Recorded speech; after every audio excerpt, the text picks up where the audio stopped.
আকাশ হতে চাঁদ নেমেছে মা আমেনার কোলে, আধার রাতে ফুটল যেন চাঁদের চেরাগ জ্বলে, চাঁদের চেরাগ জ্বলে। গুলশানে আজ বুলবুলিরা গাইছে শিরিন কালাম, তামাম জাহান নবীর তোরে জানায় লাখো সালাম, জানায় লাখো সালাম। আমেনা যখন সোহাইবার কুলের মধ্যে চাঁদের চাইতে সুন্দর সন্তান দেখছে, আমেনা বলেন, ও সোহাইবা, এত সুন্দর সন্তান তুমি কোথায় পাইলা? তখন সোহাইবা বলে, আমেনা, কিছুক্ষণ পূর্বে তুমি তো এই সন্তান পৃথিবীর মধ্যে জন্ম দিলা।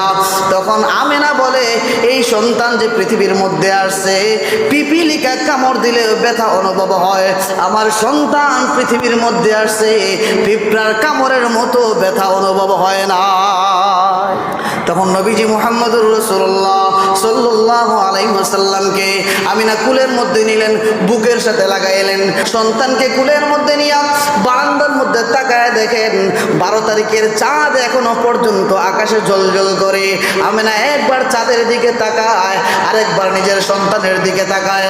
আমিনা বলে, খোদার কসম করে বলি, 12 তারিখের চাঁদের চাইতে লক্ষ কোটি কোটি গুণে বেশি আমার সন্তানকে সুন্দর দেখা যায়। চাঁদের চেয়ে সুন্দর তুমি নবী আমার সাল্লি আলা, চাঁদের চেয়ে সুন্দর তুমি নবী আমার সাল্লি আলা। সুখে দুঃখে রাসূল তোমার, সুখে দুঃখে রাসূল তোমার প্রিয় হাবিব আল্লাহ তাআলা, চাঁদের চেয়ে সুন্দর তুমি নবী আমার সাল্লি আলা। আমিনার সন্তানকে কম্পায়ার করলেন চাঁদের সাথে। ঘরে ফেরার পরে সোহাইবাকে বললেন, সোহাইবা যাও যাও যাও, খবরটা পৌঁছায়া দাও, আব্দুল মুত্তালিবের কাছে খবর পৌঁছায়া দাও, তার নাতি দুনিয়ার মধ্যে আসছে। আবু লাহাবের কাছে যাও, খবর পৌঁছে দাও, এই পৃথিবীর সর্বশ্রেষ্ঠ মানব দুনিয়ায় আগমন করছেন। সোহাইবা যেই মাত্র যে আবু লাহাবের কাছে নবীজির আগমনের সংবাদ জানাইছে, সংবাদ জানানোর সাথে সাথে আবু লাহাব বলে, এইভাবে উংলি দিয়া ইশারা করে বলে, ও সোহাইবা যাও যাও যাও, আমার যে ভাতিজা দুনিয়ার মধ্যে আগমন করছে তার খেদমত করার জন্য তোমাকে আজাদ করে দিলাম। আবু লাহাব নবীজির মিলাদ পালন করছে। আব্দুল মুত্তালিবের কাছে যখন খবর পৌঁছে যায়, আব্দুল মুত্তালিব ঘরের মধ্যে আসার পরে বলতেছে, আমেনা আমার নাতিকে আমার কুলের মধ্যে দাও। সকাল যখন হয়ে গেছে, আব্দুল মুত্তালিব নবীজিকে কুলের মধ্যে নিয়ে নবীজিকে কুলের মধ্যে মিষ্টি রোদ পোহানোর জন্য বাহিরে গেলেন। নবীজিকে কুলের মধ্যে নিয়ে দাদা আব্দুল মুত্তালিব রোদের মধ্যে বসলেন, জাবালে আবি কুবাইসের পাশের মধ্যে যায় বসলেন। বসার পরে আব্দুল মুত্তালিব হঠাৎ করে ডাক দিয়ে বলেন, আমেনা কোথায় আসো, কোথায় আসো, দেখে যাও। আমেনা, সূর্যের তাপটা সরাসরি আমার গায়ের মধ্যে লাগে, কিন্তু আশ্চর্যের ব্যাপার, আমার নাতি আমার কুলের মধ্যে আছে ঠিকই, কিন্তু কে যেন অদৃশ্যভাবে আমার নাতির গায়ে ছাতা ধরে আছে।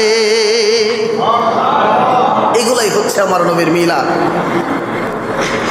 আপনার আমার নবীজি মুহাম্মদুর রাসূলুল্লাহ সাল্লাল্লাহু আলাইহি ওয়াসাল্লামকে কুলের মধ্যে নিয়ে আব্দুল মুত্তালিব কাবার প্রান্তরে যায় বিভিন্ন গোত্রের নাম ধরে ধরে ডাক দিয়ে বলে, কে কোথায় আছো, দেখে যাও, দেখে যাও, আমার কুলের মধ্যে 14 তারিখের চাঁদ আগমন করছে।